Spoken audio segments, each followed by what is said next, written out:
그 피아노는 절대 손대지 마세요. 15년 동안 지켜온 규칙이었습니다. 매일 닦으면서도 단 한 번도 열어보지 못한 피아노였어요. 하지만 오늘따라 이상하게 피아노가 나를 부르고 있었습니다. 나는 결국 금지된 건반에 손을 댔습니다.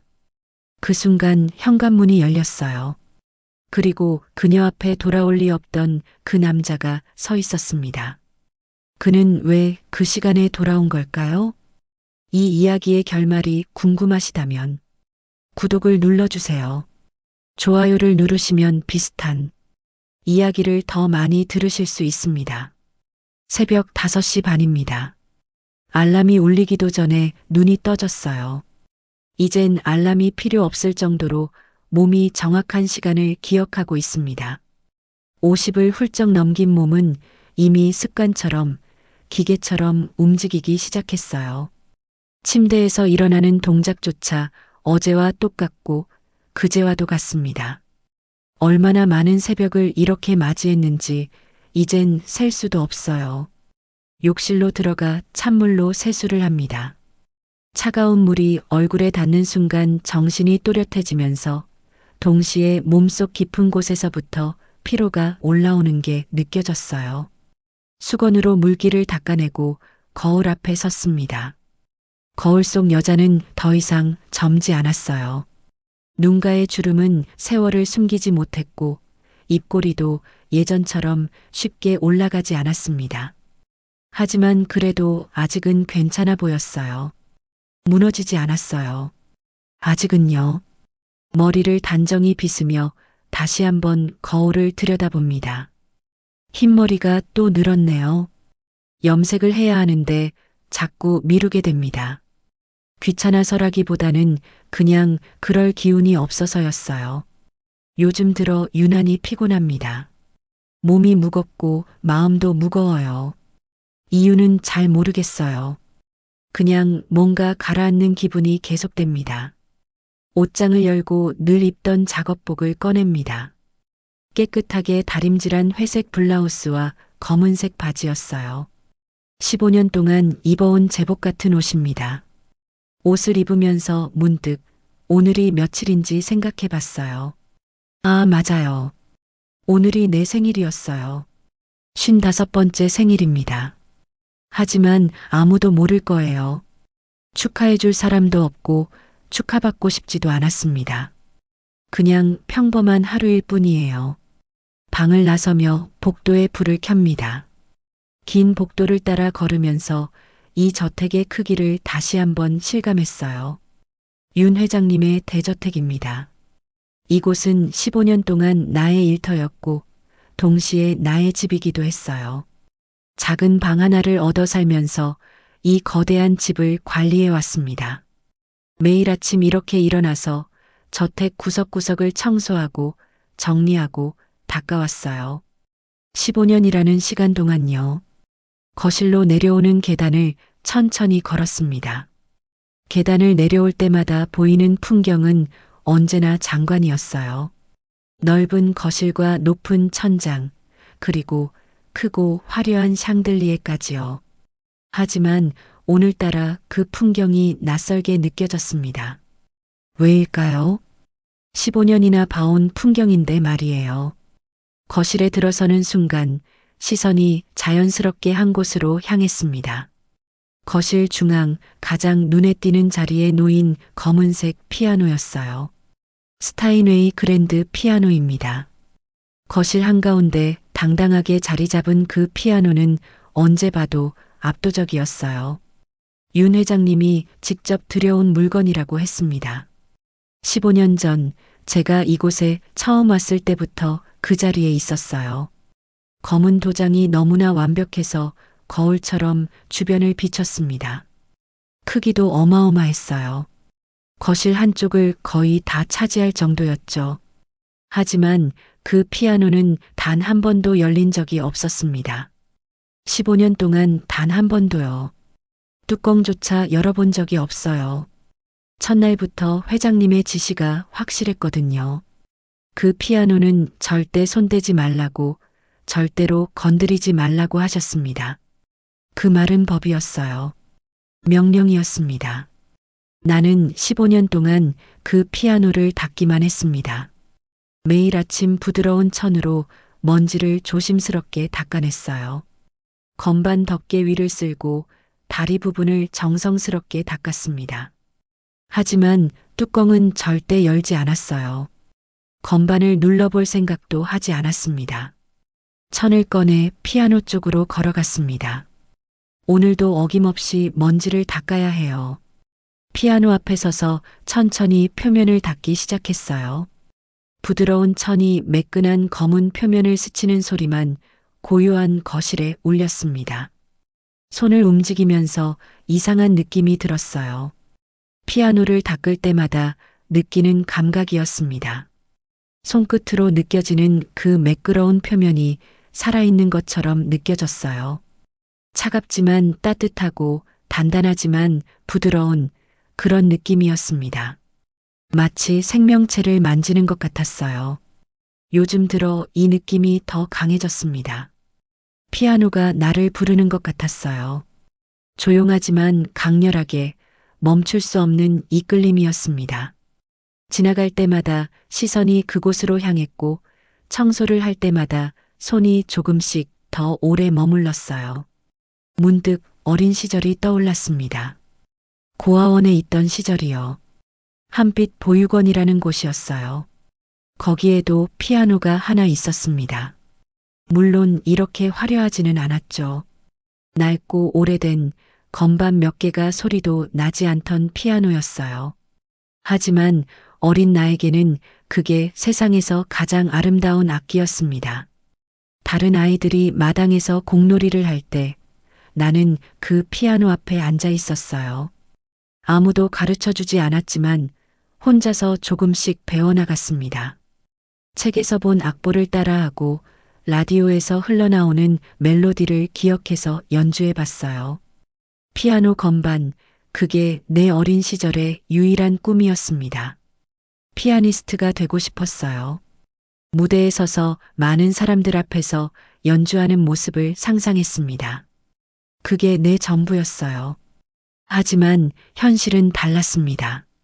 고아원을 나온 뒤로 피아노를 칠 기회는 없었어요. 생계를 위해 일해야 했고 하루하루 살아가는 것만으로도 벅찼거든요. 그렇게 40년이 흘렀습니다.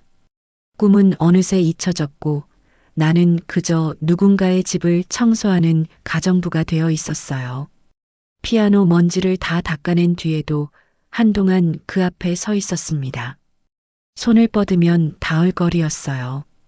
건반 덮개를 열고 건반을 눌러보고 싶은 마음이 간절했습니다. 40년 만에 다시 한번 피아노를 쳐보고 싶었어요. 하지만 안 됩니다. 회장님의 말씀이 있었으니까요. 오늘은 이상하게 마음이 가라앉지 않았습니다. 가슴 한쪽이 먹먹하고 뭔가 그리운 기분이 계속 밀려왔어요. 생일이라서 그런 걸까요? 그날은 내 생일이었습니다. 아무도 기억하지 않았지만 내 마음은 어딘가로부터 조용히 불려나가고 있었어요. 피아노가 나를 부르고 있었습니다. 창문으로 희미하게 새벽빛이 들어오기 시작했습니다. 곧 아침이 올 거예요. 회장님 부부가 일어나시기 전에 아침 준비를 해야 했어요. 나는 천을 정리하고 부엌으로 향했습니다. 하지만 걸어가면서도 자꾸 뒤를 돌아보게 됐어요. 피아노가 시선을 붙잡았습니다. 떠날 수가 없었어요. 발걸음이 저절로 멈췄습니다. 다시 피아노 쪽으로 천천히 걸어갔어요. 이상했습니다. 15년 동안 매일 닦았던 피아노인데 오늘따라 유난히 다르게 느껴졌어요. 뭔가 특별한 날 같았습니다. 피아노 앞에 다시 섰습니다. 손을 뻗어 건반 덮개를 조심스럽게 만져봤어요. 차가운 표면이었지만 손끝에서 묘한 온기가 느껴지는 것 같았습니다. 이 아래에 건반이 있어요. 88개의 건반이 숨어 있습니다. 문득 생각이 들었어요. 저 건반들은 얼마나 오래 소리를 내지 못했을까요? 15년이에요. 어쩌면 그보다 더 오래됐을지도 몰라요. 악기는 연주되지 않으면 죽는다고 했어요. 이 피아노도 죽어가고 있는 걸까요? 엘리제를 위하여가 떠올랐습니다. 고아원에서 처음 들었던 그 곡이요. 라디오에서 흘러나온 선율이 내 가슴속 깊이 파고들었던 그날을 아직도 기억해요. 너무 아름다웠습니다. 슬프면서도 희망적이고 외로우면서도 따뜻한 곡이었어요. 그 곡을 배우기 위해 얼마나 노력했는지 몰라요. 악보를 구하려고 도서관을 뒤졌고 손으로 베껴 썼습니다. 매일 밤 다른 아이들이 잠든 후에 몰래 피아노 앞에 앉았어요. 어둠 속에서 건반을 더듬으며 연습했습니다. 손가락이 꼬이고 박자가 틀리고 음도 자주 틀렸어요. 하지만 포기하지 않았습니다. 몇 달이 걸렸을까요? 드디어 그 곡을 처음부터 끝까지 칠 수 있게 됐어요. 그날의 기쁨을 잊을 수가 없습니다. 피아노 앞에서 그 기억에 잠겨 있는데 위층에서 소리가 들렸습니다. 회장님이 일어나신 것 같았어요. 나는 황급히 피아노에서 떠나 부엌으로 향했습니다. 하루가 시작됐습니다. 아침 식사를 준비하고 설거지를 하고 청소를 했어요. 2층 침실들을 돌며 먼지를 닦고 침대를 정리했습니다. 욕실을 청소하고 복도를 쓸었어요. 늘 하던 일이었습니다. 하지만 온종일 마음 한쪽이 무거웠어요. 피아노가 자꾸 생각났습니다. 청소를 하면서도 빨래를 개면서도 저녁 준비를 하면서도 피아노 생각뿐이었어요. 손끝이 근질거렸습니다. 저녁이 되었습니다. 회장님 부부의 저녁 식사를 차리고 설거지를 마쳤어요. 두 분은 2층으로 올라가셨습니다. 나는 거실을 정리하며 하루를 마무리했어요. 불을 끄려는데 다시 피아노가 눈에 들어왔습니다. 저녁 어둠 속에서 피아노는 더욱 신비롭게 보였어요. 창문으로 들어오는 가로등 불빛이 검은 표면에 은은하게 반사되고 있었습니다. 발걸음이 저절로 그쪽으로 향했어요. 피아노 앞에 또다시 섰습니다. 이번엔 낮과 달랐어요. 주변이 고요했습니다. 회장님 부부는 2층에 계시고 나 혼자 거실에 있었어요. 손을 뻗어 건반 덮개에 손가락을 올렸습니다. 심장이 빠르게 뛰기 시작했어요. 손이 떨렸습니다. 열고 싶었어요. 단 한 번만, 정말 단 한 번만 건반을 보고 싶었습니다. 하지만 회장님의 목소리가 떠올랐어요. 그 피아노는 절대 손대지 말라고, 절대로 건드리지 말라던 그 말이요. 15년 전 첫날의 기억이 생생했습니다. 목소리에 힘이 들어가 있었어요. 농담이 아니었습니다. 나는 손을 걷었습니다. 안 됩니다. 규칙을 어겨서는 안 돼요. 15년 동안 이 집에서 일할 수 있었던 건 규칙을 잘 지켰기 때문이에요. 믿음을 저버려서는 안 됩니다. 하지만 가슴이 아팠어요. 너무나 치고 싶었습니다. 40년 만에 다시 피아노를 쳐보고 싶었어요. 엘리제를 위하여를 연주해보고 싶었습니다. 그 선율이 이 공간에 울려 퍼지는 걸 듣고 싶었어요. 내 방으로 돌아왔습니다. 침대에 누웠지만 잠이 오지 않았어요. 천장을 바라보며 피아노 생각만 했습니다. 건반의 감촉, 음의 울림, 선율의 흐름이 머릿속을 떠나지 않았어요. 그날은 내 생일이었습니다. 55번째 생일이요. 아무도 기억하지 않았고 나도 특별히 생각하지 않으려 했어요. 하지만 마음 한쪽이 외로웠습니다. 가족도 없고 친구도 없고 축하해 줄 사람도 없었어요. 고아원에서의 생일들이 떠올랐습니다. 원장 선생님이 작은 케이크를 준비해 주시곤 했어요. 다른 아이들과 함께 촛불을 끄고 노래를 불렀습니다. 가난했지만 외롭지는 않았어요. 함께할 사람들이 있었으니까요. 하지만 지금은 혼자입니다. 40년 가까이 혼자 살아왔어요. 외로움에 익숙해졌다고 생각했는데 오늘은 유난히 가슴이 시렸습니다. 그리고 피아노가 자꾸 떠올랐어요. 왜 오늘따라 이렇게 피아노가 생각나는 걸까요? 왜 손끝이 이렇게 근질거리는 걸까요? 15년 동안은 괜찮았는데 오늘은 참을 수가 없었습니다. 아무도 기억하지 않았지만 내 마음은 어딘가로부터 조용히 불려나가고 있었어요. 피아노가 나를 부르고 있었습니다. 40년 전의 꿈이, 잊었던 열정이 다시 깨어나고 있었어요. 창밖을 바라봤습니다. 달이 떠 있었어요. 밝은 달이었습니다. 달빛이 창문을 통해 방 안으로 들어왔어요. 그 빛 속에서 내 손을 바라봤습니다. 주름진 손이었어요. 거친 손이었습니다. 50년 넘게 살아온 흔적이 고스란히 새겨진 손이요. 하지만 이 손은 아직 기억하고 있었어요. 건반을 누르는 법을, 음악을 만드는 법을요. 내일도 피아노를 닦아야 합니다. 모레도, 그 다음 날도요. 15년처럼 앞으로도 계속 그럴 거예요. 하지만 언젠가 단 한 번만이라도 그 건반을 눌러볼 수 있을까요? 그런 생각을 하며 눈을 감았습니다. 꿈속에서는 피아노를 치고 있었어요. 엘리제를 위하여를 연주하고 있었습니다. 다음 날 아침 윤 회장님이 식탁에서 말씀하셨습니다. 인숙 씨, 우리 부부가 싱가포르로 출장을 가게 됐었어요. 일주일 정도 걸릴 것 같아요. 갑작스러운 이야기였어요. 보통은 미리 알려주시는데 이번엔 당일에 말씀하시는 거였습니다. 회장님 부인도 함께 가신다고 했어요. 급한 사업 관계 때문이라고 하셨습니다. 집 잘 부탁해요. 늘 믿고 있으니까. 회장님의 목소리는 여느 때와 다름없이 차분했어요. 나는 고개를 숙이며 대답했습니다. 네, 회장님. 걱정 마시고 다녀오세요.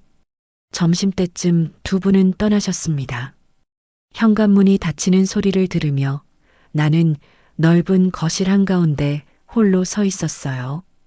갑자기 집이 너무 넓게 느껴졌습니다. 고요했어요. 평소에도 조용한 집이었지만 오늘은 유난히 더 고요했습니다. 발걸음 소리조차 크게 울렸어요.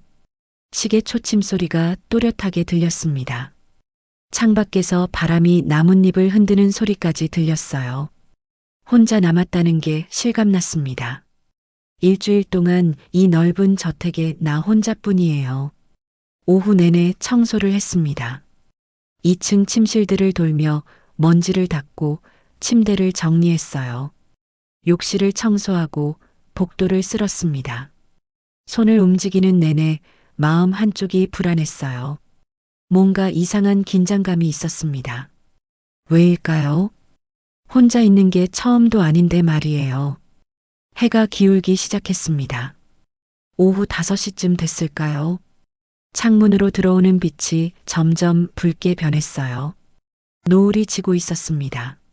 나는 청소 도구를 정리하고 1층으로 내려왔습니다. 거실은 온통 노을빛으로 물들어 있었어요. 서쪽 창문을 통해 들어온 붉은 빛이 방 안을 가득 채웠습니다. 그리고 그 빛은 피아노 위로 쏟아지고 있었어요. 발걸음이 저절로 멈췄습니다. 숨이 막혔어요. 피아노가 불타고 있는 것 같았습니다. 검은 표면이 붉게 빛나고 있었어요. 너무 아름다웠어요. 동시에 너무 슬펐습니다. 뭐라 말할 수 없는 감정이 가슴을 채웠어요. 천천히 피아노 쪽으로 걸어갔습니다. 한 걸음 또 한 걸음 내디딜 때마다 심장이 빠르게 뛰었어요. 노을빛 속에서 피아노는 더 이상 그냥 악기가 아니었습니다. 살아있는 무언가였어요. 나를 부르고 있었습니다. 피아노 앞에 섰습니다. 손을 뻗어 건반 덮개에 손가락을 올렸어요. 차가운 표면이 손끝에 닿았습니다. 심장이 터질 것 같았어요. 손이 떨렸습니다. 한 번만, 단 한 번만. 나도 모르게 중얼거렸어요. 목소리가 떨렸습니다. 주위를 둘러봤어요. 아무도 없었습니다. 당연하죠. 혼자니까요. 회장님은 지금쯤 비행기 안에 계실 거예요. 돌아오시려면 일주일이나 남았습니다. 단 한 번만 쳐보면 안 될까요? 40년 동안 참아왔어요. 15년 동안 매일 이 피아노를 닦으면서도 참았습니다. 하지만 오늘은 더 이상 참을 수가 없었어요.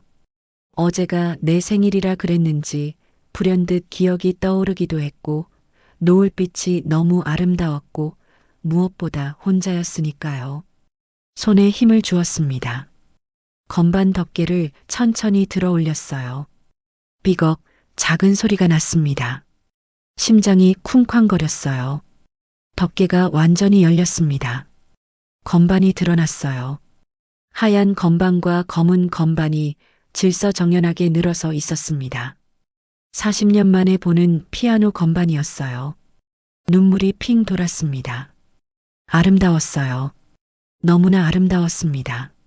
손을 뻗었습니다. 건반 위에 손가락을 올렸어요. 차가웠습니다. 부드러웠어요. 완벽했습니다. 손가락 끝으로 느껴지는 그 감촉에 40년의 기억이 몰려왔어요. 고아원의 낡은 피아노가 떠올랐습니다. 처음 건반을 눌렀을 때의 떨림이 생생했어요. 엘리제를 위하여를 처음 완주했을 때의 기쁨도요. 그 모든 순간이 지금 이 손끝에 살아 있었습니다. 손가락에 힘을 주었습니다. 첫 음을 눌렀어요. 띵! 소리가 울려 퍼졌습니다. 맑고 투명한 완벽한 소리였어요. 스타인웨이의 소리였습니다. 고아원의 낡은 피아노와는 차원이 달랐어요. 두 번째 음을 눌렀습니다. 세 번째, 네 번째 음이 이어졌어요. 손가락이 저절로 움직였습니다. 40년 만이었지만 몸이 기억하고 있었어요. 엘리제를 위하여였습니다. 선율이 흘러나왔어요. 노을빛 가득한 거실에 음악이 퍼졌습니다. 아름다웠어요. 너무 아름다워서 눈물이 났습니다. 내 손에서 이런 소리가 나오다니요. 40년을 기다린 보람이 있었습니다. 음악은 계속 흘렀어요. 손가락은 건반 위를 춤추듯 움직였습니다. 때로는 빠르게, 때로는 느리게요. 음악이 나를 어딘가로 데려가고 있었어요. 시간이 멈춘 것 같았습니다. 세상에는 나와 피아노밖에 없었어요. 그 순간이었습니다. 쿵! 어딘가에서 무언가 떨어지는 소리가 들렸어요. 아니, 발소리였을까요? 손가락이 건반 위에서 멈췄습니다. 심장이 철렁 내려앉았어요. 조용히 귀를 기울였습니다. 아무 소리도 들리지 않았어요. 바람 소리뿐이었습니다. 착각이었을까요? 너무 긴장해서 환청을 들은 걸까요?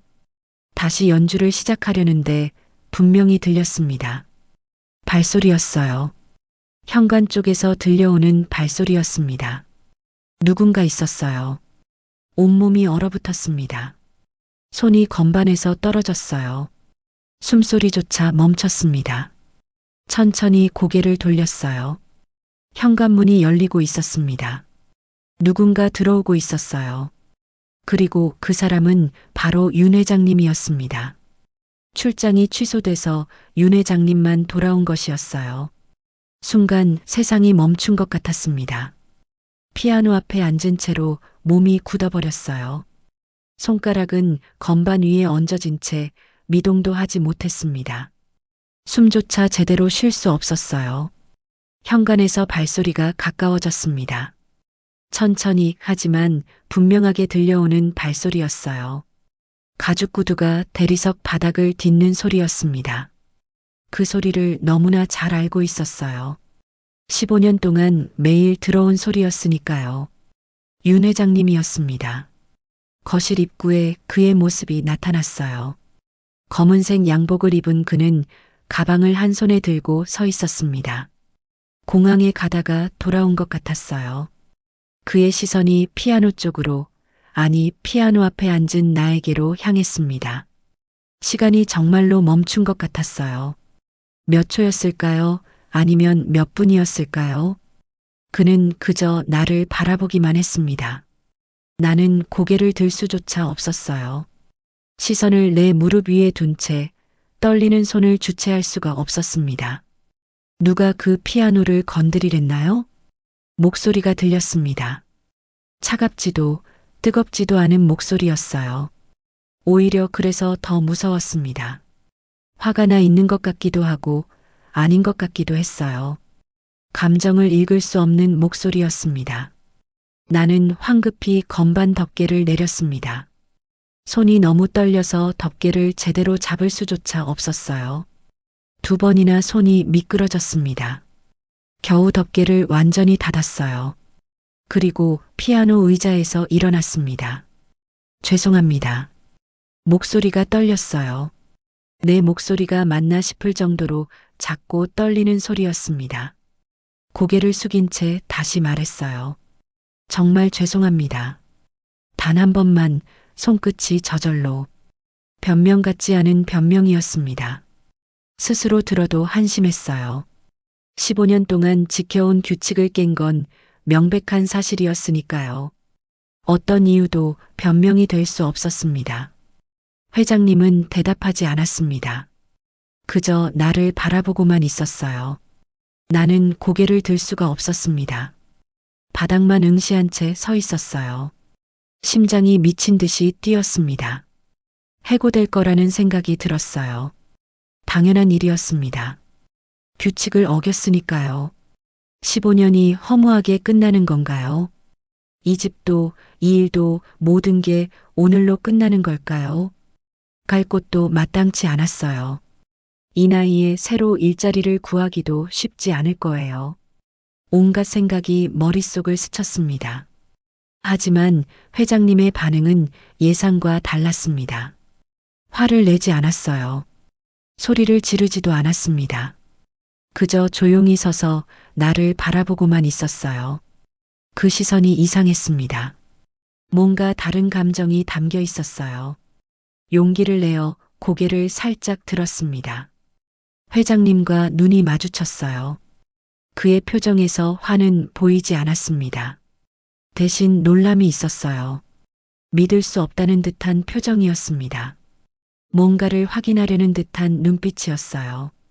그는 한 걸음 가까이 다가왔습니다. 나는 본능적으로 뒤로 물러섰어요. 하지만 뒤에 피아노가 있어서 더 물러날 수 없었습니다. 회장님은 내 얼굴을 유심히 바라봤어요. 마치 처음 보는 사람을 보듯이, 아니, 오래전에 잃어버린 무언가를 찾은 사람처럼요. 시간이 흘렀습니다. 얼마나 지났을까요? 1분쯤이었을까요? 아니면 더 길었을까요? 그는 계속 나를 응시했어요. 나는 그 시선을 견딜 수가 없었습니다. 다시 고개를 숙였어요. 죄송합니다, 회장님. 다시는 이런 일이. 어디서 배웠어요? 갑자기 물어왔습니다. 화를 내는 것도 아니고 나무라는 것도 아닌 목소리였어요. 그저 궁금한 듯 물어보는 투였습니다. 나는 혼란스러웠어요. 무엇을 묻는 걸까요? 그 곡이요. 엘리제를 위하여. 어디서 배웠어요? 아, 피아노 연주를 말하는 거였어요. 나는 잠시 망설였습니다. 뭐라고 대답해야 할까요? 솔직하게 말해야 할까요? 고아원에서 혼자 배웠습니다. 작은 목소리로 대답했어요. 회장님은 아무 말도 하지 않았습니다. 그저 나를 계속 바라보기만 했어요. 그 시선이 점점 더 이상해졌습니다. 뭔가 깨달은 것 같기도 하고 두려워하는 것 같기도 했어요. 고아원. 회장님이 나지막이 되뇌었습니다. 마치 그 단어가 무언가 특별한 의미를 가진 것처럼요. 그의 얼굴이 점점 하얗게 질려갔어요. 손이 미세하게 떨리는 게 보였습니다. 그 고아원 이름이 뭐라고 했지요? 목소리에 긴장이 실려 있었어요. 나는 이해할 수 없었습니다. 왜 고아원 이름을 묻는 걸까요? 그게 무슨 상관이 있을까요? 하지만 대답했어요. 한빛 보육원입니다. 그 순간 회장님의 얼굴이 완전히 하얗게 변했습니다. 마치 유령을 본 사람처럼요. 입술이 파르르 떨렸어요. 손에 들고 있던 가방이 바닥에 떨어졌습니다. 쿵, 무거운 소리가 거실에 울렸어요. 한빛 보육원. 다시 한번 되뇌는 그의 목소리는 거의 속삭임에 가까웠습니다. 나는 무슨 일이 벌어지고 있는지 알 수 없었어요. 회장님은 몇 걸음 뒤로 물러섰습니다. 비틀거리는 것처럼 보였어요. 그리고 갑자기 돌아서서 2층으로 올라가기 시작했습니다. 빠른 걸음이었어요. 거의 뛰어가다시피 했습니다. 계단을 올라가는 발소리가 점점 멀어졌어요. 2층 어딘가에서 문이 열리는 소리가 들렸습니다. 나는 거실에 혼자 남겨졌습니다. 무슨 일이 벌어진 건가요? 왜 회장님은 저렇게 놀란 걸까요? 한빛 보육원이라는 이름이 무슨 의미가 있는 걸까요? 아무것도 이해할 수 없었어요. 다리에 힘이 풀렸습니다. 그 자리에 주저앉을 뻔했어요. 겨우 피아노 의자에 걸터 앉았습니다. 손이 계속 떨렸어요. 가슴이 두근거렸습니다. 2층에서 무언가 뒤적이는 소리가 들렸어요. 서랍을 여는 소리, 뭔가를 찾는 소리였습니다. 회장님이 뭔가를 찾고 있는 게 분명했어요. 하지만 무엇을 찾는 걸까요? 나는 그 자리에서 움직일 수가 없었습니다. 그저 2층에서 들려오는 소리만 들으며 앉아 있을 뿐이었어요. 불안과 혼란이 뒤섞인 감정이 온몸을 휘감았습니다. 2층에서 들려오는 소리는 점점 더 급해졌습니다. 서랍이 열리고 닫히는 소리, 뭔가 바닥에 떨어지는 소리, 종이가 바스락거리는 소리까지 들렸어요. 회장님이 무언가를 필사적으로 찾고 있다는 걸 알 수 있었습니다. 나는 여전히 피아노 의자에 앉아 있었어요. 일어날 수가 없었습니다. 다리에 힘이 하나도 없었어요. 무슨 일이 벌어지고 있는지 전혀 이해할 수 없었습니다. 회장님은 왜 저렇게 놀란 걸까요? 한빛 보육원이 무슨 의미가 있는 걸까요? 15년 동안 이 집에서 일하면서도 회장님의 개인적인 이야기는 들어본 적이 없었어요. 사업 이야기는 가끔 들렸지만 가족에 관한 이야기는 없었습니다. 회장님 부부에게 자식이 없다는 것만 알고 있었어요. 그 외의 것은 아무것도 몰랐습니다. 시간이 흘렀습니다. 얼마나 지났을까요? 10분쯤 됐을까요? 2층에서의 소리가 점점 잦아들었어요. 그리고 마침내 조용해졌습니다. 발소리가 다시 들렸어요. 계단을 내려오는 소리였습니다. 회장님이 거실로 내려왔습니다. 손에 뭔가를 들고 있었어요. 가까이 오면서 보니 오래된 사진첩이었습니다. 갈색 가죽으로 된 표면이 낡아서 군데군데 벗겨진 사진첩이었어요. 오래전 것임이 한눈에 보였습니다. 회장님의 얼굴은 창백했어요. 이마에 땀이 맺혀 있었습니다. 손이 떨리고 있었어요. 사진첩을 꽉 쥔 손의 관절이 하얗게 변해 있었습니다.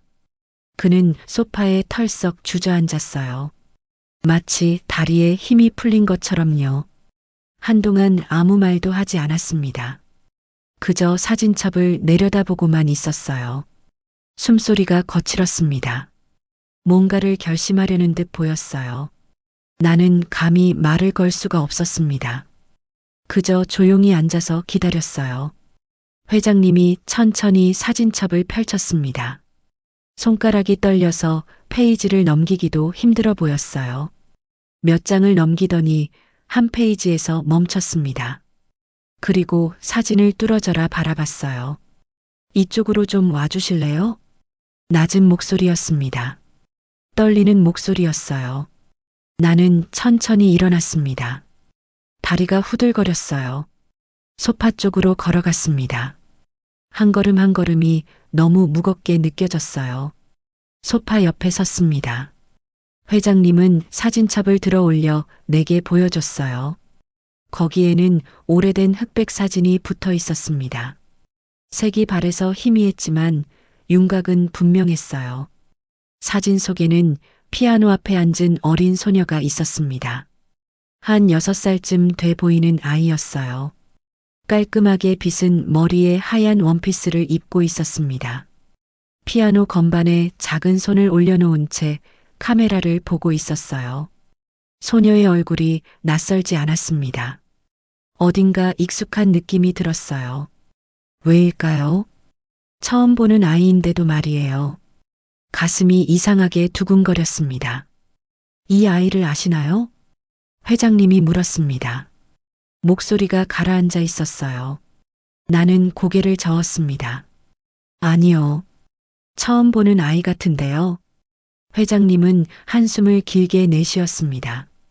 사진을 다시 들여다보더니 떨리는 손가락으로 사진을 가리켰어요.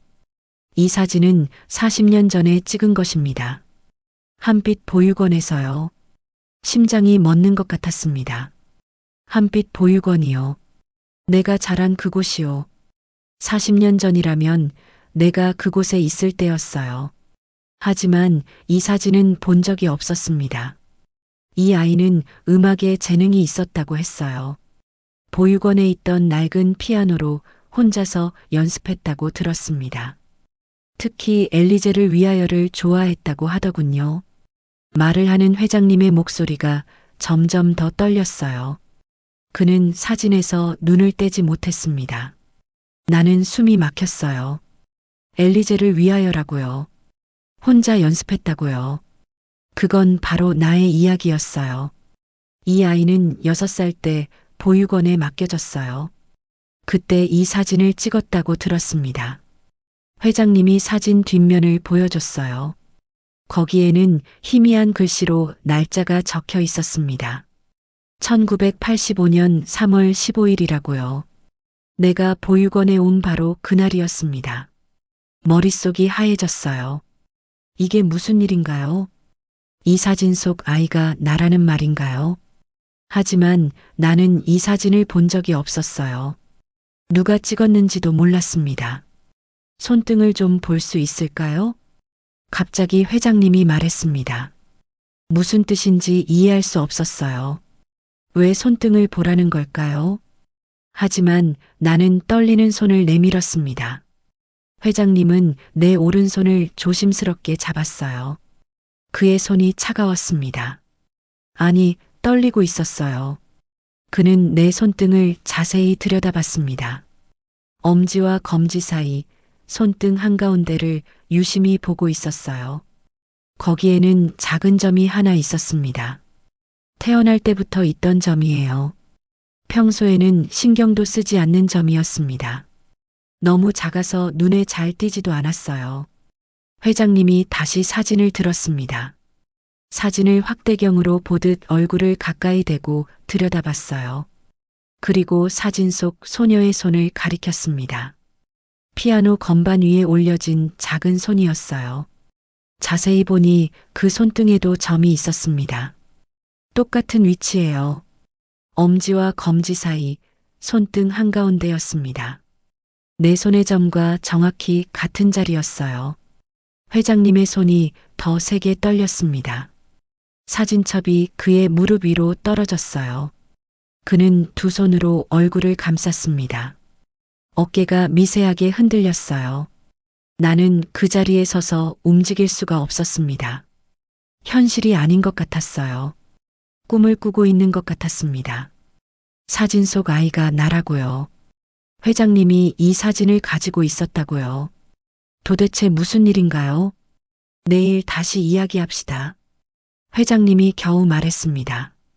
목소리가 잠겨 있었어요. 그는 사진첩을 주워들고 천천히 일어났습니다. 비틀거리는 걸음으로 2층으로 올라갔어요. 계단을 오르는 발걸음이 무겁게 들렸습니다. 나는 거실에 혼자 남았습니다. 다리에 힘이 풀려 그 자리에 주저앉았어요. 손등의 작은 점을 멍하니 바라봤습니다. 이 점이 무언가를 말해주고 있는 것 같았어요. 40년의 비밀을요. 그날 밤 잠을 이룰 수 없었습니다. 작은 방에 누워 천장을 바라보며 밤을 지새웠어요. 머릿속이 복잡했습니다. 사진 속 아이가 나라는 게 사실일까요?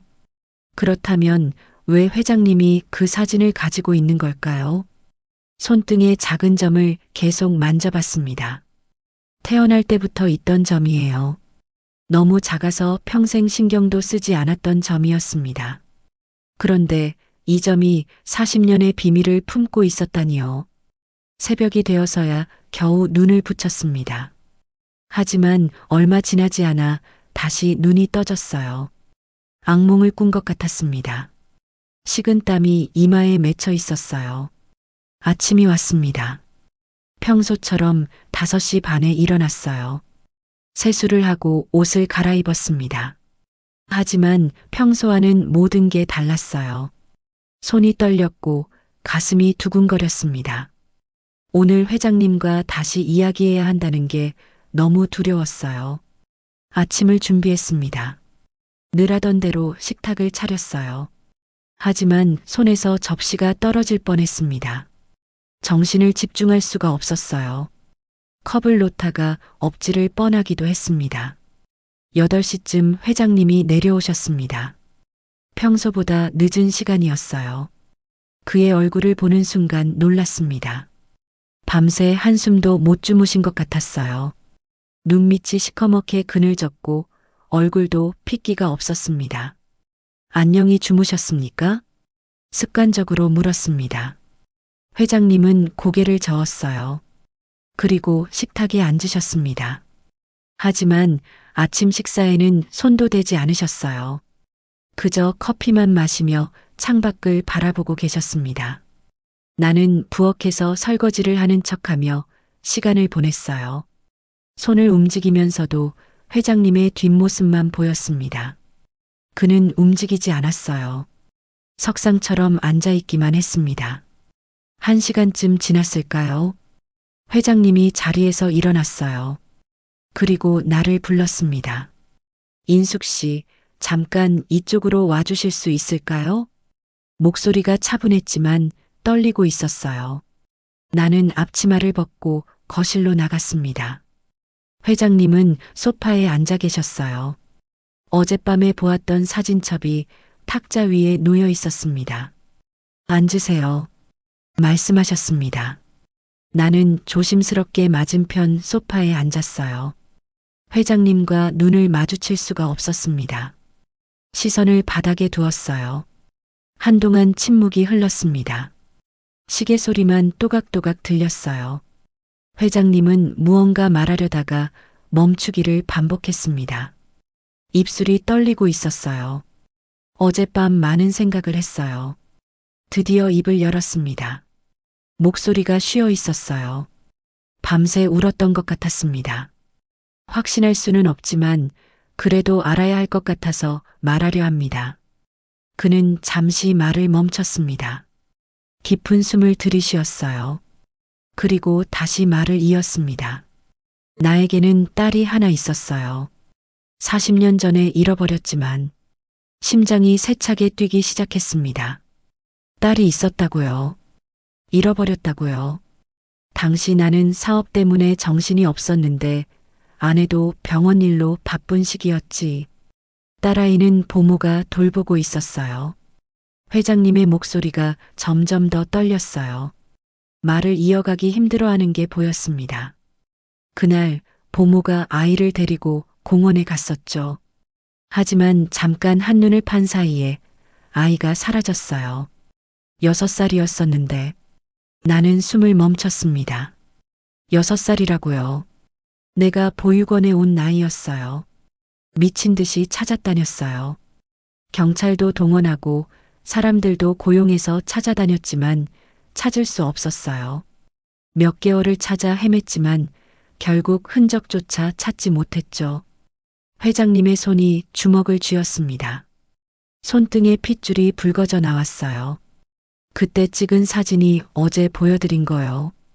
딸아이가 피아노를 좋아했고 음악에 재능이 있었어요. 특히 엘리제를 위하여를 좋아했어요. 가슴이 터질 것 같았습니다. 엘리제를 위하여라고요. 나도 그 곡을 좋아했어요. 고아원에서 혼자 배운 곡이었습니다.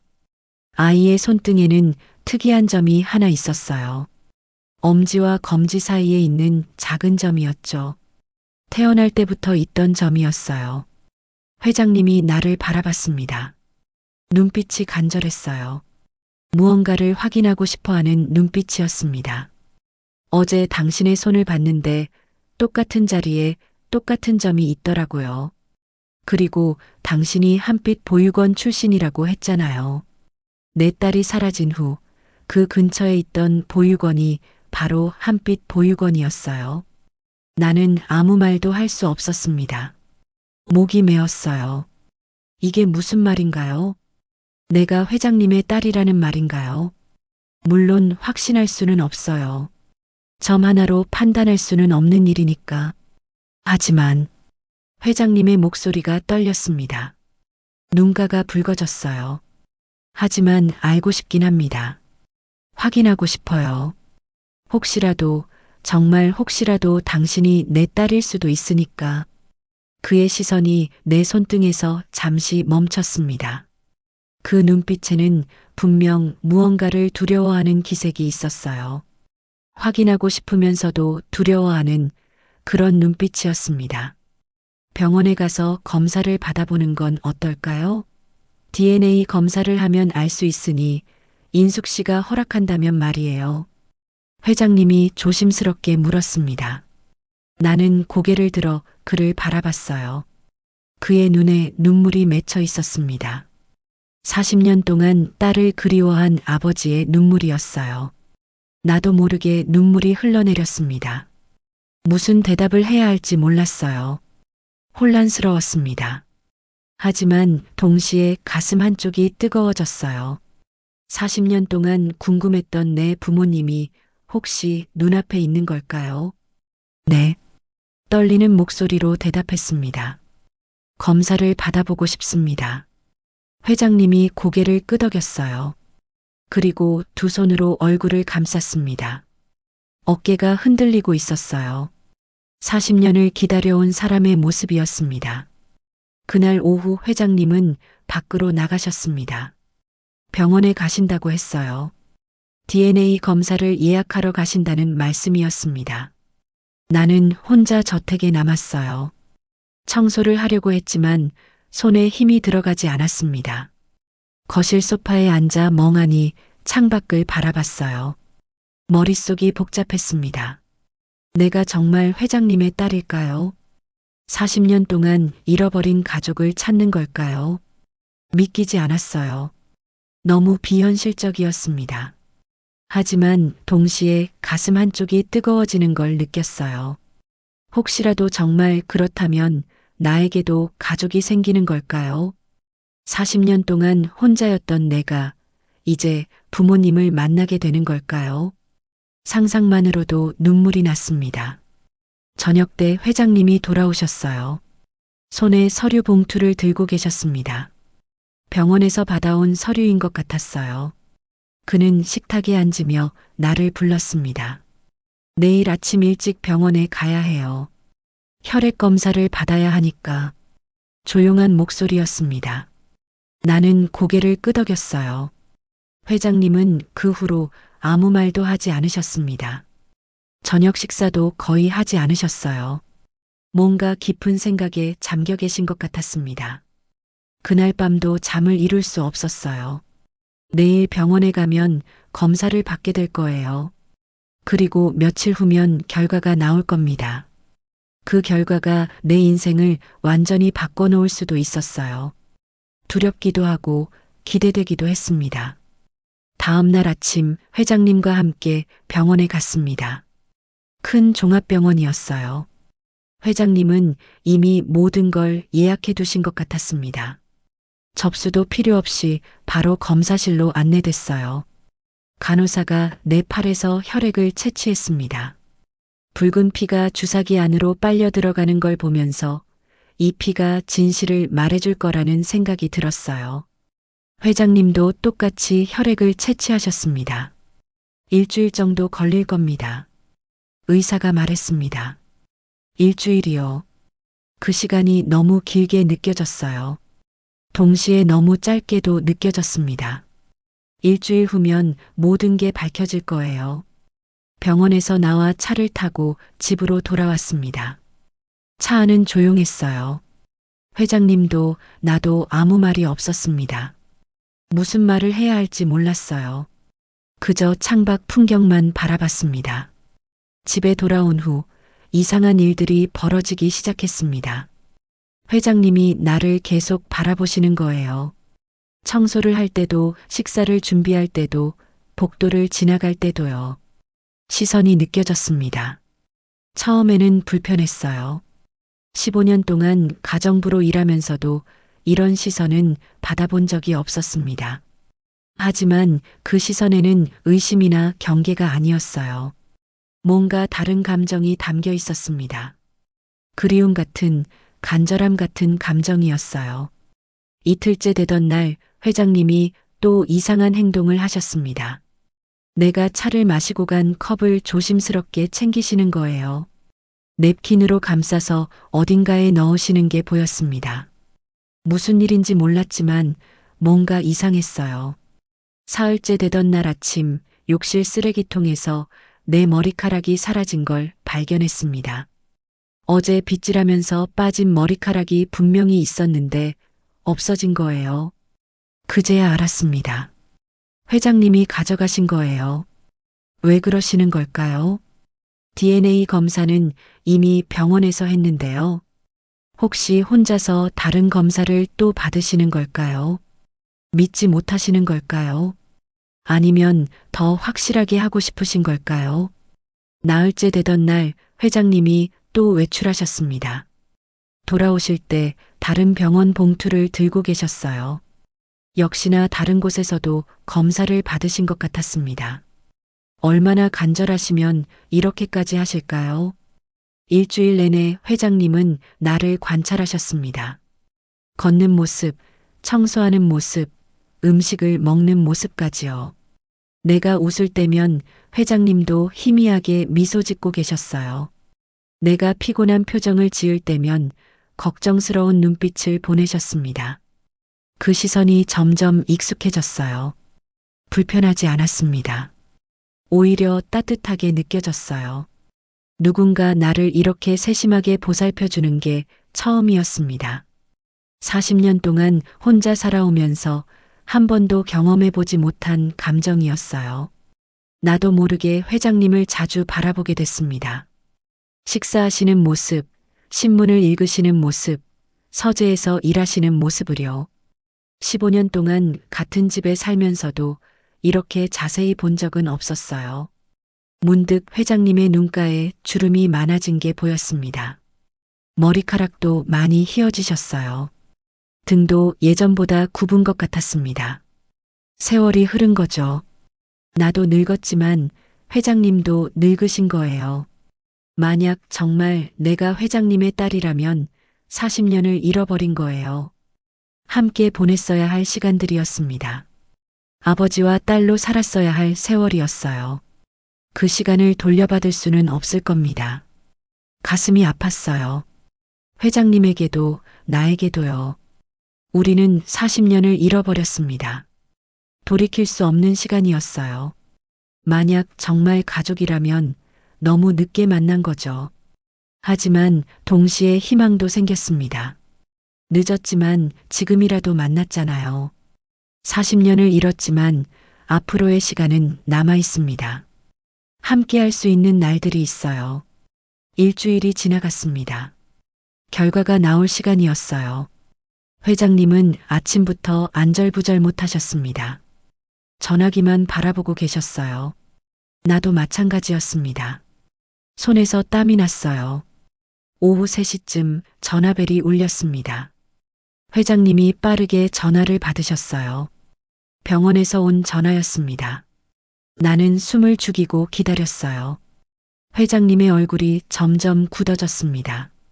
그리고 창백해졌어요. 무슨 말을 듣고 계신지 알 수 없었습니다. 통화는 길지 않았어요. 몇 분 만에 끝났습니다. 회장님이 천천히 전화를 내려놓으셨어요. 그리고 의자에 주저앉으셨습니다. 나는 다가갈 수가 없었어요. 결과가 나쁜 건가요? 아니라는 말인가요? 한참 후에 회장님이 고개를 들었습니다. 눈에 눈물이 가득했어요. 회장님은 한참 동안 아무 말도 하지 않으셨습니다. 그저 의자에 앉아 눈물만 흘리고 계셨어요.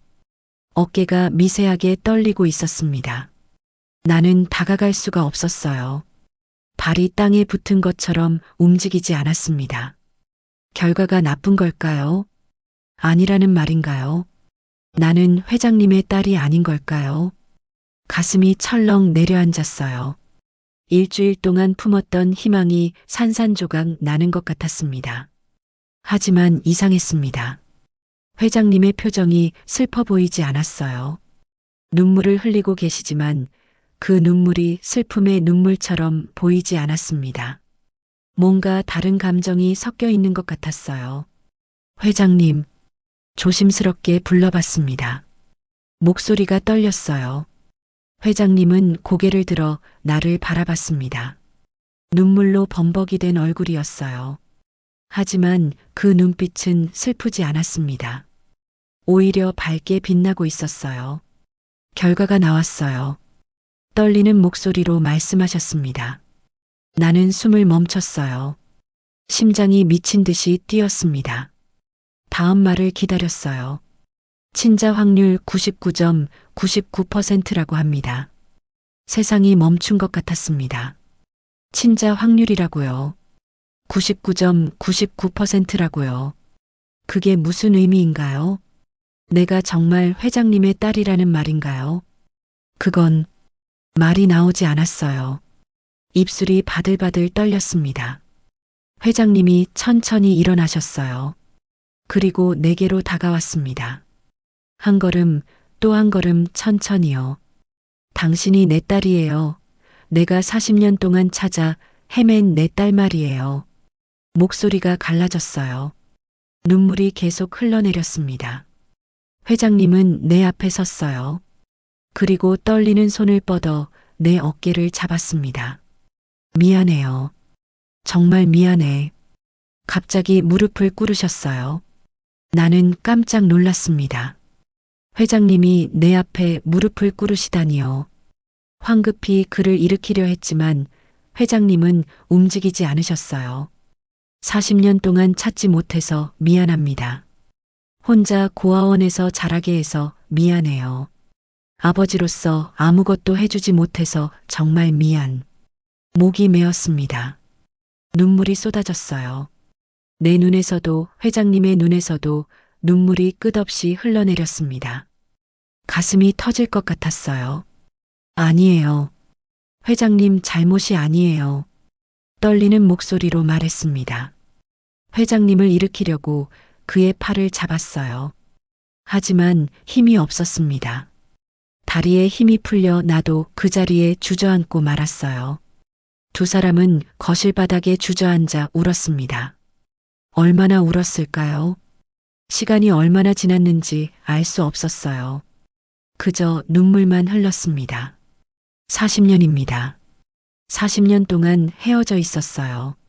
아버지는 딸을 찾아 헤맸고 딸은 부모님을 그리워했습니다. 하지만 서로를 찾지 못했어요. 같은 도시에 살면서도 15년을 같은 집에서 지내면서도 몰랐습니다. 믿을 수가 없어요, 정말. 15년 동안 당신이 내 딸인 줄 모르고 지냈다니. 회장님이 나를 바라봤어요. 눈물로 범벅이 된 얼굴로 웃고 계셨습니다. 슬픈 웃음이었어요. 기쁘면서도 슬픈, 복잡한 감정이 담긴 웃음이었습니다. 나도 믿기지 않아요. 나도 울면서 웃었어요. 이게 웃음인지 울음인지 구분이 안 됐습니다. 그저 감정이 북받쳐 올랐어요. 회장님이 떨리는 손을 뻗어 내 머리를 쓰다듬으셨어요. 조심스럽게 마치 깨질까봐 두려워하듯이요. 그 손길이 따뜻했습니다. 처음 느껴보는 아버지의 손길이었어요. 잃어버렸을 때 6살이었는데 이제 46이 됐네요. 40년이 흘러버렸군요. 회장님의 목소리에 후회가 가득했어요. 나는 고개를 저었습니다. 이제라도 만났잖아요. 늦었지만 지금이라도 알게 됐잖아요. 그렇게 말했지만 가슴 한쪽이 아팠어요. 40년이라는 시간이 너무 길게 느껴졌습니다. 함께 보냈어야 할 시간이었어요. 아버지와 딸로 살았어야 할 세월이었습니다. 그 시간 동안 힘들었을까? 혼자 살아오면서 얼마나 외로웠을까? 회장님이 내 손을 꽉 잡으셨어요. 차갑고 떨리는 손이었습니다. 나는 그 손을 꽉 잡았어요. 이제는 혼자가 아니에요.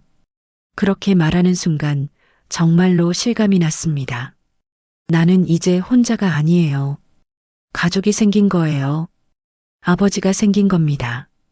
40년 동안 그리워했던 가족을 찾은 거예요. 회장님이 나를 껴안았습니다. 처음에는 조심스럽게, 그 다음엔 꽉요. 나도 회장님을 안았어요. 아니, 이제는 회장님이 아니에요. 아버지예요. 아빠가 미안해. 너무 미안해. 아빠라고 불러도 될까요? 네. 아버지가 내 어깨에 얼굴을 묻고 울었습니다. 어린아이처럼 울고 계셨어요. 40년 동안 참았던 눈물이 한꺼번에 쏟아지는 것 같았습니다. 나도 울었어요. 아버지의 등을 토닥이며 울었습니다. 40년 동안 혼자였던 외로움이, 가족을 그리워했던 마음이 모두 터져나왔어요. 얼마나 그렇게 있었을까요? 한참을 울고 나서야 조금 진정됐습니다. 아버지가 나를 놓고 내 얼굴을 바라봤어요.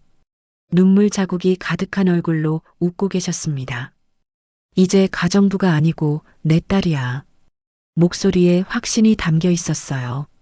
나는 고개를 끄덕였습니다. 그래요. 나는 이제 이 집의 가정부가 아니에요. 이 집의 딸입니다. 주인이에요. 얼른 안 사람한테도 알려줘야겠다. 얼마나 좋아하지 모르겠네. 아버지가 말씀하셨어요. 그제야 생각났습니다. 사모님이요. 사실은 어머니지요. 나에게 어머니도 생긴 거예요. 가슴이 또 뜨거워졌습니다. 아버지는 바로 전화를 거셨어요. 여행 중인 어머니에게요. 전화 너머로 어머니의 놀란 목소리가 들렸습니다. 그리고 울음소리가 들렸어요. 어머니도 울고 계셨습니다. 당장 돌아가겠어요. 비행기 표를 바로 예약할게요. 어머니의 목소리가 떨리고 있었어요. 전화를 끊고 아버지가 나를 바라봤습니다. 미소 짓고 계셨어요.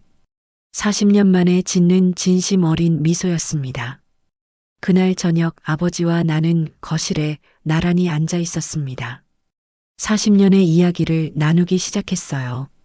아버지는 내가 사라진 그날의 이야기를 들려주셨습니다. 1985년 3월 15일 토요일이었지. 날씨가 참 좋았었어. 아버지의 목소리가 떨렸어요. 40년 전의 기억을 더듬는 일은 고통스러워 보였습니다. 보모가 너를 데리고 한강공원에 갔는데 내가 그네를 타고 싶다고 했다더라. 너를 그네에 태워놓고 잠깐 화장실에 가는 사이에 내가 사라진 거야. 아버지의 눈에 다시 눈물이 맺혔어요. 그날의 기억이 얼마나 고통스러웠을지 상상할 수 있었습니다. 미친 듯이 찾아다녔지. 경찰에 신고하고 방송국에도 연락하고 전단지를 만들어서 온 동네에 붙이고 다녔지만 아무 소식도 없었어. 나는 고개를 끄덕였어요. 내 기억 속에는 그날이 없었습니다. 6살 때의 일이라 기억나지 않았어요. 고아원에 온 것만 기억할 뿐이었습니다. 한빛 보육원에는 어떻게 가게 됐는지 기억하니? 아버지가 조심스럽게 물었습니다. 나는 머릿속을 더듬어 봤어요. 희미한 기억이 떠올랐습니다. 잘 기억은 안 나지만 누군가 날 보육원 앞에 데려다 줬던 것 같아요. 누군지는 기억이 안 나요. 그냥 어느 날 보육원에 있었어요. 아버지가 고개를 끄덕였습니다. 짐작하고 있었던 것 같았어요. 아마 유괴범이 양심의 가책을 느껴 보육원에 두고 간 것 같아. 경찰도 그렇게 추측했었지만 증거가 없었지. 가슴이 답답해졌어요. 누군가 나를 납치했던 거예요. 그리고 보육원에 버렸던 겁니다. 왜 그랬을까요? 무슨 이유였을까요? 보육원에서는 내 신원을 알 수 없었다고 했어. 내가 아무 말도 하지 않았다더군. 충격 때문이었겠지? 아버지의 말을 듣고 보니 어렴풋이 기억이 났습니다. 처음 보육원에 왔을 때 말을 하지 않았던 것 같아요. 한참 후에야 말을 하기 시작했던 기억이 있었습니다. 보육원에서는 너에게 새 이름을 지어줬더라. 인숙이라는 이름을. 그제야 알았습니다. 인숙이라는 이름이 원래 내 이름이 아니었던 거예요.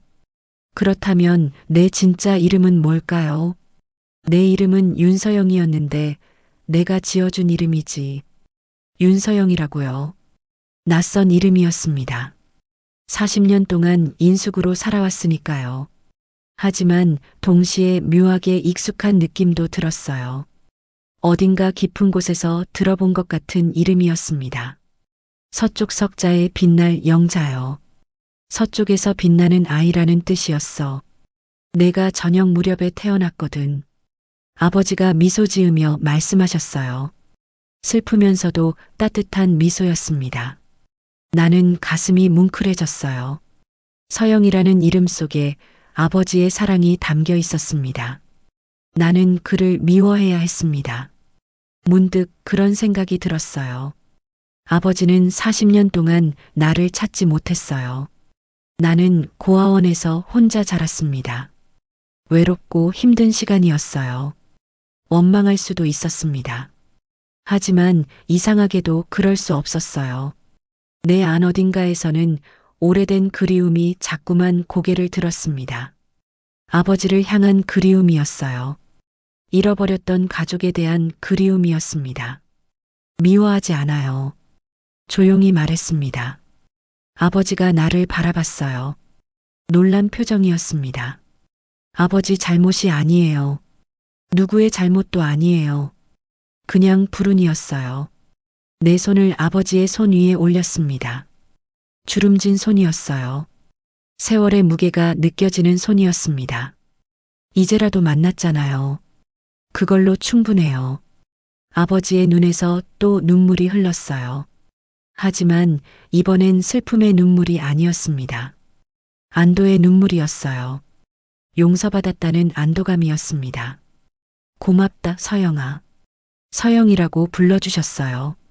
40년 만에 듣는 내 진짜 이름이었습니다. 귀에 익지 않았지만 마음 깊은 곳이 울렸어요. 이 이름이 내 이름이구나. 실감이 났습니다. 엄마는 더 힘들어했어. 너를 잃고 나서 몇 년 동안 우울증에 시달렸지. 내 탓도 컸고 사업 때문에 정신이 없어서 엄마를 제대로 돌보지 못했어. 아버지가 고개를 떨구셨어요. 후회로 가득한 표정이었습니다. 나중에는 일부러 바쁘게 살았어. 일에 몰두하면 고통을 잊을 수 있을 것 같았거든. 엄마도 마찬가지였지. 병원 일에 매달렸소. 그렇게라도 하지 않으면 견딜 수 없었거든. 가슴이 아팠습니다. 부모님도 40년 동안 고통 속에 살아오셨던 거예요. 나만 힘들었던 게 아니었습니다. 우리 모두가 상처받았던 거예요. 엄마는 언제 오시나요? 물어봤습니다. 어머니를 빨리 만나고 싶었어요. 40년 만에 만나는 어머니였습니다. 내일 아침 첫 비행기를 탄다고 하더구나. 아마 아침 일찍 공항에 도착하겠지. 아버지가 대답하셨어요. 내일이면 어머니를 만나는 거예요. 떨렸습니다. 기대되면서도 두려웠어요. 어떤 분이세요? 조심스럽게 물었습니다. 아버지의 얼굴에 미소가 번졌어요. 따뜻한 사람이지. 강하면서도 부드러운 사람. 너를 무척 사랑했고, 내가 사라진 후에도 매년 내 생일이면 케이크를 사왔던 그런 따뜻한 사람. 혹시라도 내가 돌아올까봐 눈물이 또 흘렀어요. 어머니는 40년 동안 나를 기다려오신 거예요. 매년 생일 케이크를 준비하면서요. 그 마음을 생각하니 가슴이 터질 것 같았습니다. 내일 만나면 뭐라고 해야 할까요? 떨리는 목소리로 물었습니다.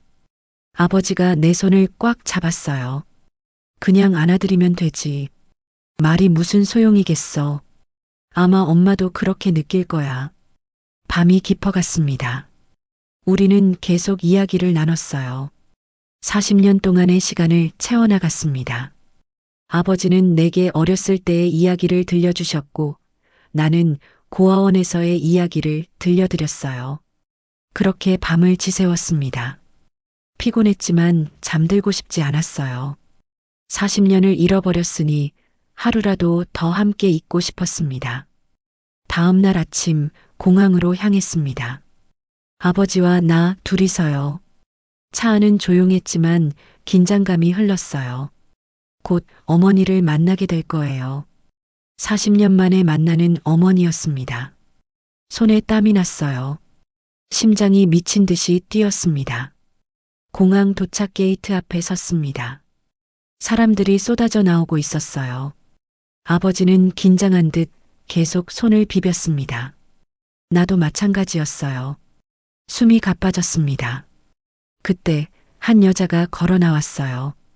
단정한 회색 정장을 입은 50대 후반쯤 돼 보이는 여자였습니다. 머리는 깔끔하게 묶었고 얼굴에는 화장이 옅게 되어 있었어요. 하지만 눈가에 피로가 역력했습니다. 밤새 울었던 것 같았어요. 그 여자가 우리를 봤습니다. 발걸음이 멈췄어요. 캐리어를 끌던 손에서 힘이 빠졌습니다. 캐리어가 바닥에 쓰러졌어요. 하지만 그녀는 신경 쓰지 않았습니다. 그저 나를 바라보기만 했어요. 어머니였습니다. 내 어머니였어요. 어머니가 천천히 다가왔습니다. 한 걸음 또 한 걸음씩요. 눈에서 눈물이 흘러내렸습니다. 입술이 떨리고 있었어요. 뭔가 말하려는 것 같았지만 목소리가 나오지 않는 것 같았습니다. 내 앞에 선 어머니는 떨리는 손을 뻗어 내 얼굴을 만졌어요. 차가운 손이었습니다. 아니, 떨리는 손이었어요. 내 볼을, 이마를, 머리카락을 조심스럽게 쓰다듬었습니다. 마치 꿈인지 확인하듯이요. 서영아. 떨리는 목소리로 불렀습니다. 내 진짜 이름이었어요. 40년 만에 어머니의 입에서 나오는 내 이름이었습니다. 엄마의 서영이. 그 말과 함께 어머니가 나를 끌어안았어요. 꽉요. 너무 세게요. 숨이 막힐 정도였습니다. 하지만 밀어내고 싶지 않았어요. 오히려 더 안기고 싶었습니다. 어머니의 어깨가 흔들렸어요. 소리 없이 울고 계셨습니다. 나도 울었어요. 어머니를 꽉 안으며 울었습니다. 40년 동안 그리워했던 어머니였어요. 얼굴도 모르고 목소리도 몰랐지만 항상 그리워했던 사람이었습니다. 얼마나 그렇게 있었을까요? 한참을 울고 나서야 조금 진정됐어요. 어머니가 나를 놓고 내 얼굴을 바라봤습니다. 눈물 자국이 가득한 얼굴로 웃고 계셨어요. 미안해. 엄마가 정말 미안해. 지켜주지 못해서, 함께 있어주지 못해서. 어머니의 목소리가 갈라졌습니다. 나는 고개를 저었어요. 아니에요. 이제 만났잖아요. 이제 우리 함께 있을 수 있잖아요. 어머니가 다시 나를 안았습니다. 이번에는 더 오래, 더 꽉요. 그렇게 우리는 집으로 돌아왔습니다. 3명이 함께요. 가족으로서 말이에요. 수개월이 흘렀습니다. 나는 더 이상 이 집의 가정부가 아니었어요. 이 집의 딸이었습니다. 주인이었어요. 내 작은 방에서 나와 2층의 큰 방으로 옮겼습니다. 옷장에는 새 옷들이 걸렸고 화장대에는 화장품들이 놓였어요. 거실 벽에는 새 가족 사진이 걸렸습니다. 사진 속에는 아버지와 어머니 그리고 나였어요. 세 사람 모두 웃고 있었습니다. 진심으로 행복한 표정이었어요. 매일 아침 함께 식사를 했습니다. 더 이상 내가 차리지 않았어요. 새로운 가정부가 차렸습니다. 나는 부모님과 함께 식탁에 앉아 이야기를 나눴어요. 평범한 가족의 아침이었습니다. 어머니는 더 이상 병원 일에만 매달리지 않으셨어요. 시간을 줄이고 집에 더 많이 계셨습니다. 나와 함께 있고 싶어 하셨어요. 아버지도 마찬가지였습니다. 사업보다 가족을 우선하기 시작하셨어요. 우리는 잃어버린 40년을 채워나갔습니다. 천천히 조금씩이요. 어릴 적 이야기를 나누고 함께 사진을 찍고 외출도 했어요. 영화도 보고 식당에도 갔습니다. 평범한 가족이 하는 평범한 일들이었어요. 하지만 우리에겐 너무나 소중한 시간이었습니다. 어느 날 저녁이었습니다. 노을이 지는 시간이었어요. 거실로 내려왔을 때 피아노가 눈에 들어왔습니다. 여전히 그 자리에 있는 검은색 그랜드 피아노였어요. 발걸음이 저절로 그쪽으로 향했습니다. 피아노 앞에 섰어요. 손을 뻗어 건반 덮개를 천천히 열었습니다. 이번엔 아무도 막지 않았어요. 더 이상 금지된 피아노가 아니었습니다. 건반이 드러났습니다. 하얀 건반과 검은 건반이 질서정연하게 늘어서 있었어요. 아름다웠습니다. 의자를 당겨 앉았어요. 심장이 두근거렸습니다. 치고 싶었지? 뒤에서 아버지의 목소리가 들렸어요. 돌아보니 아버지와 어머니가 서 계셨습니다. 미소 짓고 계셨어요. 이제는 마음껏 쳐도 돼. 이 피아노는 내 거야. 원래 내 거였어. 아버지가 말씀하셨습니다. 어머니가 고개를 끄덕이며 내 옆으로 다가오셨어요. 어깨에 손을 얹으셨습니다. 내가 어렸을 때 이 피아노로 연습했었어. 엘리제를 위하여를 좋아했지. 기억나니? 어머니의 말에 가슴이 뜨거워졌어요. 기억은 나지 않았지만 느낌이 왔습니다. 이 피아노가 낯설지 않았던 이유를요. 어쩌면 몸이 기억하고 있었는지도 몰라요. 손가락을 건반 위에 올렸습니다. 첫 음을 눌렀어요. 맑은 소리가 울려 퍼졌습니다. 아름다운 소리였어요. 그리고 연주를 시작했습니다. 엘리제를 위하여였어요. 손가락이 자연스럽게 움직였습니다. 40년 만에 치는 피아노였지만 몸이 기억하고 있었어요. 선율이 거실 가득 퍼졌습니다. 노을빛 속에서 음악이 흘렀어요. 더 이상 슬픈 곡이 아니었습니다. 기쁨의 노래였어요. 회복의 선율이었습니다. 부모님은 내 옆에 앉으셨어요. 아버지는 오른쪽에, 어머니는 왼쪽에요. 우리는 함께 음악을 들었습니다. 가족으로서요. 연주가 끝났습니다. 마지막 음이 사라지고 정적이 찾아왔어요. 하지만 그 정적은 외롭지 않았습니다. 따뜻했어요. 잘했어, 우리 딸. 아버지가 말씀하셨습니다. 어머니가 내 손을 잡았어요. 우리는 서로를 바라보며 웃었습니다. 40년 만에 내 인생의 건반이 제자리를 찾았습니다. 잃어버렸던 가족을 되찾았고 잊었던 꿈을 다시 만났어요. 늦었지만 괜찮았습니다. 지금부터 시작이니까요. 피아노 앞에서 부모님과 함께 나는 진짜 내 인생을 시작했습니다. 오늘의 이야기는 여기까지입니다. 사연을 들으면서 어떤 감정이 들었나요? 아니면 어떤 생각을 하셨나요? 댓글로 여러분의 마음을 나눠주세요. 지금까지 사연 한 조각이었습니다. 시청해주셔서 감사합니다. 오늘 하루도 행복한 하루 되세요.